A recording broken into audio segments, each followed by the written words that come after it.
പാപിയും ദാസനുമാകുന്ന ഞാൻ ഇപ്രകാരം കീർത്തിച്ച് ചൊല്ലുന്നു. പരിശുദ്ധനായ പിതാവ് പരിശുദ്ധൻ,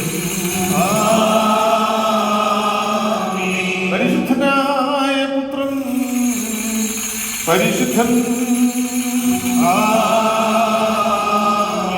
ജീവനുള്ളവനും പരിശുദ്ധനുമായ പരിശുദ്ധൻ താൻ നമ്മുടെ ആത്മാക്കളുടെ മേലും നമ്മുടെയും നമ്മുടെ മാതാപിതാക്കളുടെയും സഹോദരി സഹോദരങ്ങളുടെയും നേതാക്കന്മാരുടെയും ഗുരുക്കന്മാരുടെയും മരിച്ചുപോയവരുടെയും പരിശുദ്ധ സഭയുടെ പ്രജകളായ വിശ്വാസികളായ നമ്മുടെ സ്വന്തം മരിച്ചുപോയവരുടെ ആത്മാക്കളുടെ മേലും രണ്ട് ലോകങ്ങളിലും ഇന്ന് വന്നേക്കും മനസ്സിൽ തോന്നി കരുണ ചെയ്തുകൊണ്ട് പാപിയായ ഈ തന്റെ ദാസന്റെ ധൂപകലശത്തെ വിശുദ്ധീകരിക്കുകയും ചെയ്യുന്നവനുമാകുന്നു.